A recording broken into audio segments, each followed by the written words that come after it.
welcome everybody to yet another exciting episode of the Digital Dialogue.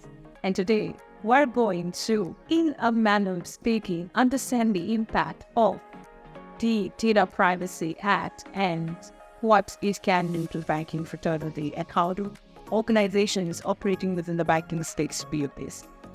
These views are totally neutral, and to do this, we have us Mr. Abhijit Dey, who is the Vice President for Digital Banking, taking care of API banking, WhatsApp, and chatbot apps Access Bank.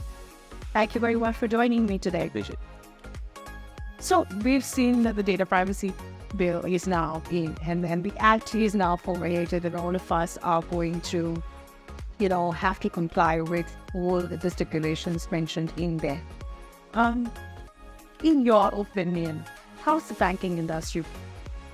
See, in my personal view, what I've heard from many of my peers, this is one thing which we all were looking for, right? The reason behind, we know, people are saying that we changed everything, we change after that, right? That wherever new being comes, new regulation comes, it happens, right? I say that, if you see RBI regulations or compliance or guidelines, that is also being updated and it's also being upgraded regularly. And we all are bound to comply with that, and we are complying. Once this bill will come, if there are things or tasks we need to take on, that definitely we will. One positive thing what I can see is that the data quality, right? The data quality will increase. Today, I'm not sure what all data we are having. But there are no concept of silo data architecture, right? Where there are many old data, some redundant data, some silo data, and there is always a concern over the access or data, internal layers. So I do believe with this kind of interactive bills, this type of problem will be resolved. Also, as you see in last couple of years, the number of digital transactions in terms of payment has only increased, and probably we all are using cash more, right? We are in computer payments, instant payments. There are lots of data. We talk about many open ecosystems like account aggregator, open banking, connected banking, embedded finance. When we also gave up, right? So all these open ecosystems are evolving around data. So if you're having so much of data, there should be some regulation, there should be some governance and framework.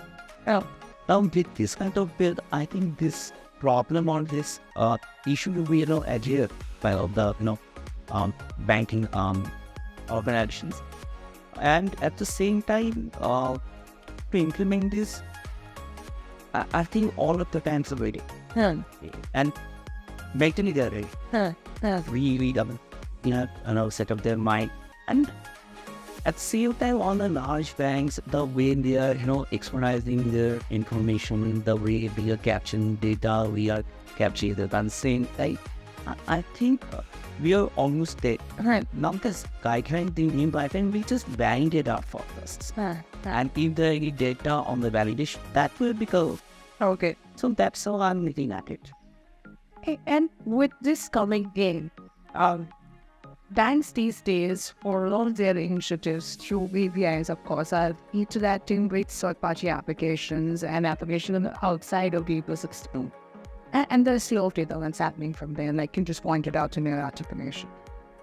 With the regulations and stipulations coming in with the Data Privacy Act, does that change or does that impact the way it's functioning right now? Definitely, but like I said, regular banks are capturing any data based on my knowledge. There are cuts. Right? If anyone wants to withdraw the currency, if someone says that no, I don't want to go ahead with this program anymore, they can withdraw it. Best example is NPI. Through NPI, you are just linking your bank account to a third-party based app. There are mediators like NPCI team and banks are also there. Now, when you have generated the PIN, And after that, if you want to change the name or if you want to continue with this, if you want to delete your account, then those features are there and these are backdated features. Similarly, with this data selection now, what I've heard recently made with the internet is that there will be a consent management. There has to be a governance on the consent management. And if anybody wants to withdraw the consent, all those facilities should be there.